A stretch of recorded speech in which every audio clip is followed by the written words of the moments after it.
Amania laid awake at night, riddled with guilt because her best friend would have to go to a training that she does not need all winter.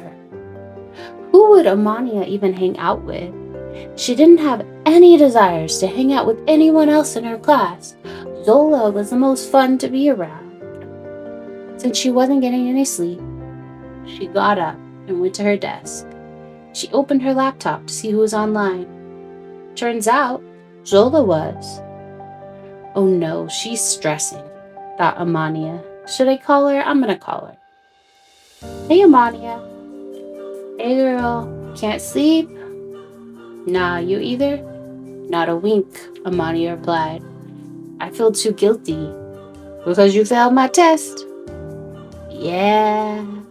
There was a long, loud silence. What if I told her the truth?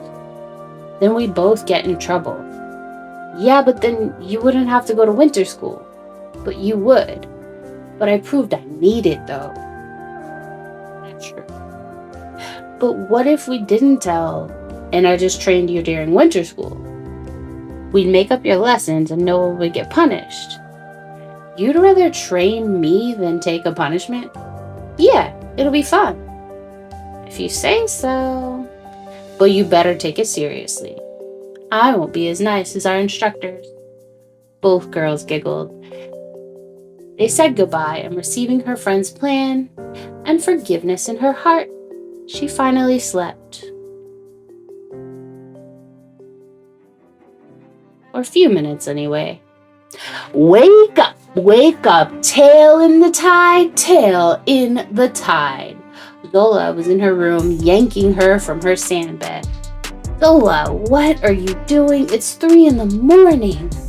Training time. Move it, move it. It's the perfect time for current sprints. Current sprints? Zola, no, Amania said as she sank deeper into the sand, face and all. Come on, up, up, up.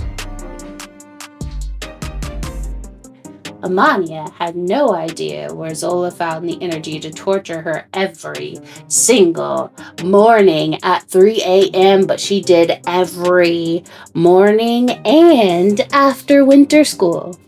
Double training on weekends.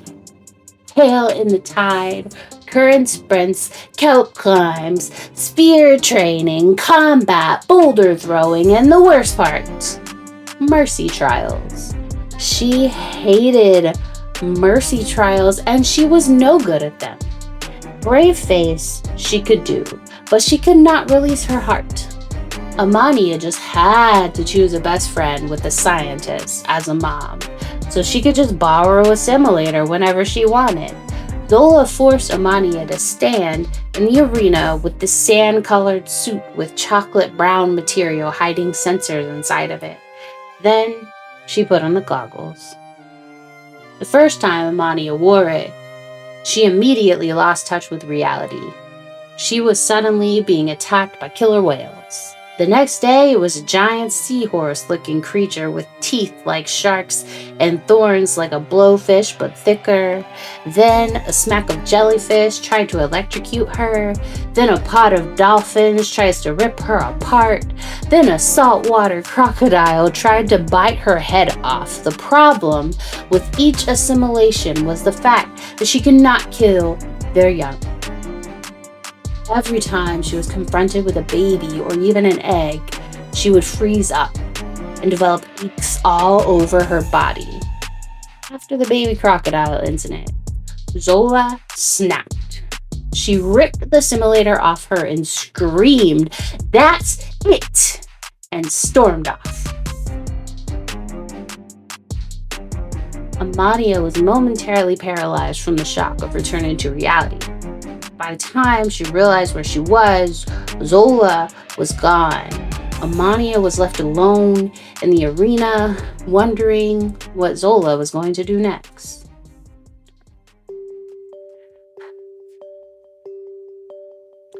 Zola took a deep breath and knocked on the door. "Yes," replied the mother. Zola peeked her head in the office. The mother was sitting at her desk, typing away on her keyboard. Do you have time to hear a confession, Mother? I do. She closed her laptop. Zola came in and sat down opposite the mother. Well, no time for studying, child. Out with it. Brave face. I took the test for Amania, she blurted out. She had gone to return the hermit crabs after a race, and she was first, and I panicked, so we traded places. I wondered if you were going to develop the bravery to tell me that. You knew? Come on, Zola. My straight A student does what she's told, never causes trouble, also happens to be a loyal best friend failing the test. And Amania, with her head in the trees, skips class frequently, always late. Passing? Something smelled fishy. Well, that's not all. I've been training Amania over the winter break, and she can't kill a baby animal. You know that too? Cameras, dear. Why didn't you say anything and punish us? The mother laughed. Because you're doing a wonderful job of punishing the both of you, and this is the most training I've ever seen Amania do. Well, I want to quit and send her to winter school. I'll take whatever punishment you have for me. I deserve it. No. What? Your punishment is to continue as you were. You in winter school, and you training Amania. That's not fair. My darling, you invented the punishment. Zola huffed. Yes, Mother, as she got up and made her way to the door. But if you want, I can assist. The next morning at 3 a.m., Amania was awakened by the same familiar shouting. Tail in the tide, tail in the tide, get up, move it. No, she told her this time. I don't want to, burying her head in the sand. Amania. Her eyes shot open to see the mother, muscular and intimidating as ever, looking like she could kill you by squinting her eyes. She swam straight up to attention, putting her best brave face over her heart that was beating unnecessarily loud. I'm here to assist Zola in helping you master the art of having no heart. Her eyes dotted to Zola. Yes, Mother. As she told her, was this her punishment? And yes, I know what you did. Come along. They followed her to the kitchen where she pulled the tiniest fish out of her bag. Kill and eat. But it... No heart. Kill and eat. Amania hesitated. Really, Amania? We eat fish every day, yelled Zola.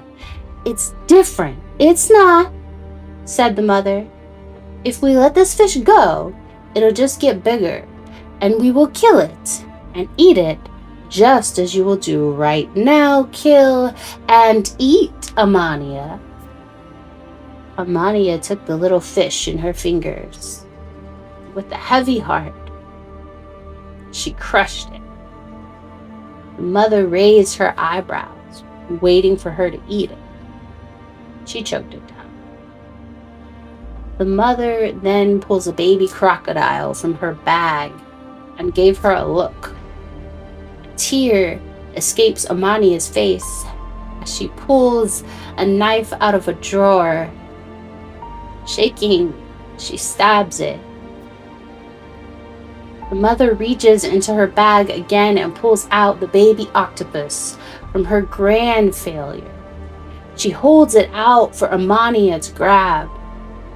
Amania is officially sobbing now, but she knows she has to. She stabbed it too. There was a silence in the room except for her sobs. Amania looked at the two carcasses on the table and thought of the one in her belly and vomited. I think that's enough training for today. I will see you bright and early tomorrow, the mother said as she drifted out of the door. You told her, Amania spoke with a shaky voice. I did, Zola answered.